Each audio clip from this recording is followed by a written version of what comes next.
Professor Dina is also mentor to students, to the one who are doing PhD. So how do students approach you?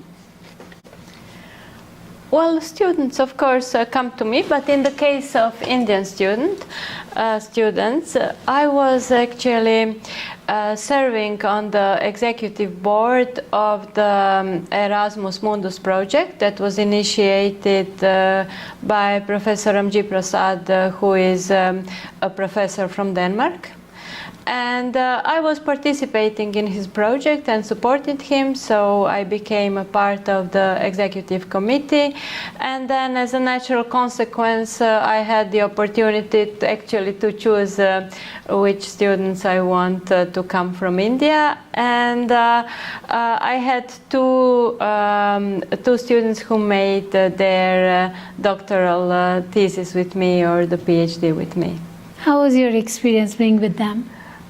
I really like them, both of them. One is a female, Professor Tanuja Dope, and the other one is a male.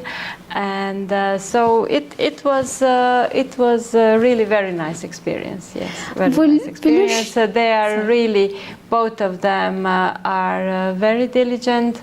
They are of course still very diligent, and they were very diligent. They really followed my advices. They were creative, and they did their doctorate really perfectly, in a perfect manner.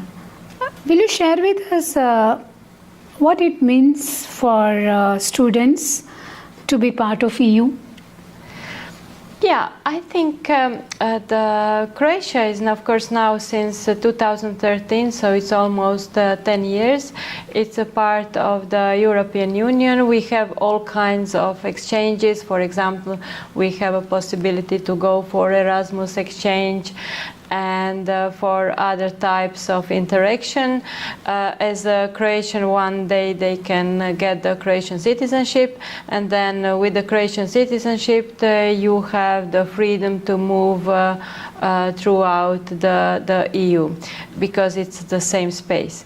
But as a part of EU, the Croatia itself progressed very much from my point of view, and we have many possibilities for many funds. Also now with the coming of Euro and with Schengen, we will have even less obstacles with everything, so there will be many investments. So I'm sure it is quite, before of course it was a little bit challenging, but now it will be very easy for all the students who come. We are also making our studies more and more in English, so it will be easier for the students.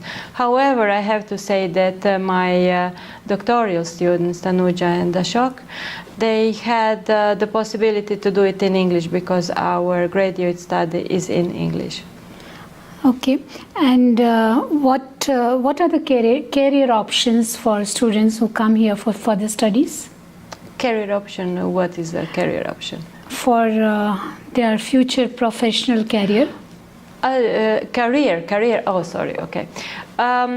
Of course, there are many possibilities, even though Croatia is a small country, but exactly because it is a part of the EU, we are having more and more these unicorn companies, but also we have some international companies that come here.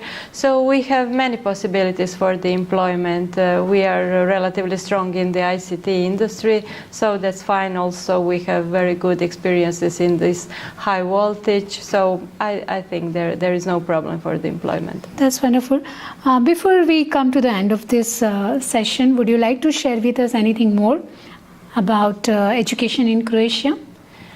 Yeah, I think education in Croatia is very good. I have my own experiences because I was traveling a lot, and working also a lot as a consultant in Europe and in United States of America. I have to say that everywhere nobody put under any kind of inspection my diploma, and everybody was very happy with the knowledge that I acquired on this faculty.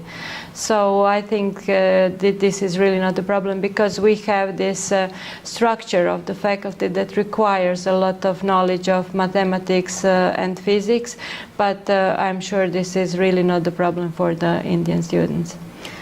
Well, according to you, do you find any difference between students in this generation and students of earlier generation? Definitely, definitely. They are all, of course, oriented more to the personal computer, to the mobile phone applications and so on. But we also have to adjust our education according to that. So Yes. now we are also not trying to teach from the blackboard, but to try to arrange it and to do it through the games and so on. So everything is possible, but still we are trying to give them some kind of structural approach to the topic, because of course we are all aware as older generation that once when you know where is the book and where is the knowledge, of course you can just take this book and read it. You don't have to have it in your brain. But of course nowadays we have this mighty Google, but where there is everything called Google. But I have to say that a lot of our students also work in Google, and we have a cooperation with Google. That's nice.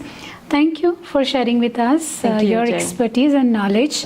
Thank you for listening to us, and I hope this was useful as well as interesting for you. Thank you very much, Jane. Thank you.